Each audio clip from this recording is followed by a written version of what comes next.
So I thought I'd do a little video about why most white people don't speak out against racism. This video was inspired by someone who I respect, who posted a Facebook status the other day. He said, how come all the other white people don't go so hard on the bad racist white people? You know, something comparable to how black people work hard to debate any of the bad black people who are simply frustrated with white racism and oppression. Why don't white people speak out against their own like we do? So I'm going to try to answer that to my best ability, mainly because motherfuckers go on the path of least resistance, you feel me? People tend to seek pleasure and avoid pain. And that's like law number one. We do things that we're rewarded for, and we avoid things that we're punished for. And in order for white supremacy to survive, people who are for white supremacy are going to be rewarded. People who are against white supremacy are going to be punished. So for anyone who speaks in favor of white people, they get rewarded. For anyone who speaks out against white people, they get punished. And it doesn't matter what the race is of the person doing this talking. You know, it could be a white person speaking for or against white people, black person speaking for or against white people.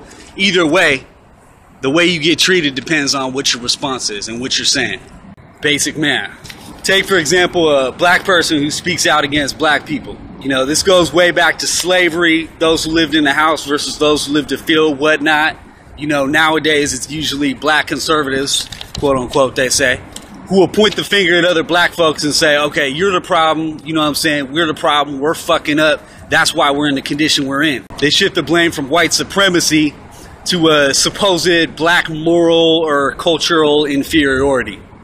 And of course, white folks buy this shit, you know what I'm saying, they lap that shit up because it supports some of their ingrained racist beliefs. He helps them sleep at night. He either justifies their racist beliefs that they already had, or he helps them maintain their illusion that racism is over and that, you know, there are no racially based limits to your success in this world, and therefore any failings you have on your part are based on your own failings, you know, not a system of oppression. He might get called a sellout or an Uncle Tom by other black people, but that doesn't really matter because they don't hold the power, you know, they're not the ones who can actually hold him accountable. It's usually going to be a white person who's signing his paycheck at the end of the day. It's a white person who decides whether he gets promoted or not, whether he even has a job or not, 9 times out of 10. A lot of these dudes even have careers just speaking out against other black folks, you know what I'm saying? Because white people will pull them out. Whenever, you know, something happens, they want to blame on white people, well, pull out the black conservatives. All right, so that's one side of it. Other side is white people who speak for the interest and for the benefit of black folks. And what happens with us?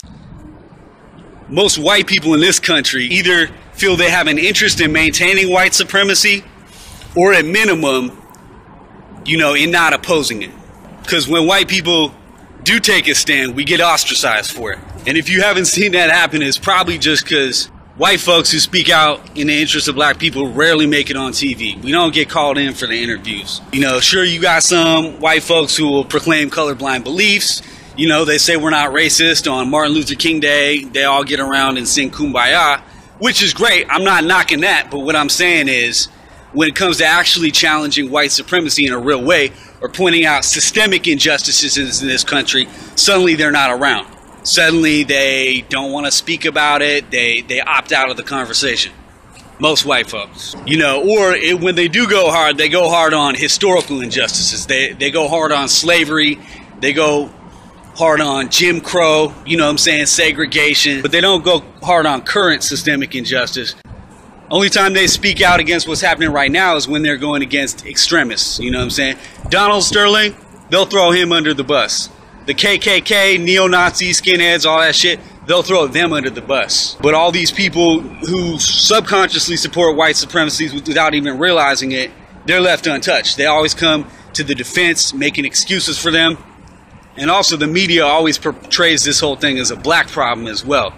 You know, not taking into account the fact that the race problem in this country is actually a white problem. Because white people, for the most part, are holding the strings that actually keep the shit perpetuated. And anyone who identifies too closely with blacks, we get written off, you know what I'm saying, laughed at, looked out as clowns. They come up with words. Back in the day, it was, you know, N-word lover. You know, they call us wiggers, you know, all these different words they have to dismiss and shut down, basically, white folks who get too close to black folks. And it's funny because on one hand, you'll see the white saviorism mentality. You know, they got these movies coming out where it's all like the white people helping out the poor black people, you know, this paternalistic idea we have. But that's a fictionalized version.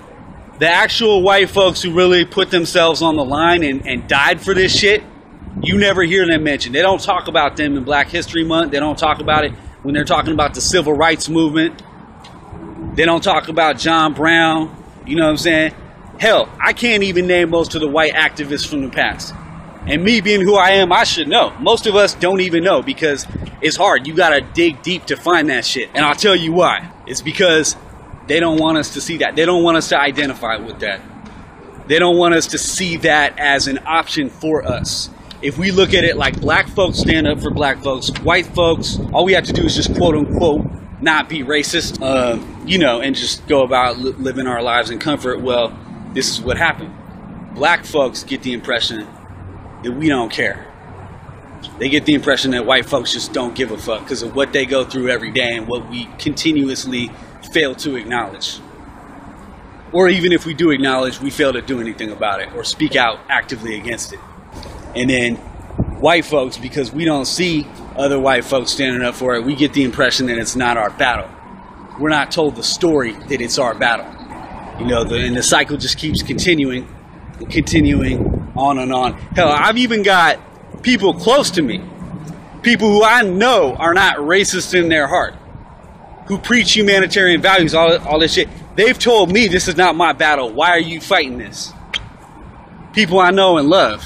And when otherwise well-meaning white folks tell me that this isn't my fight, I ask you a question. Why the fuck isn't it yours? How about that? Think about that.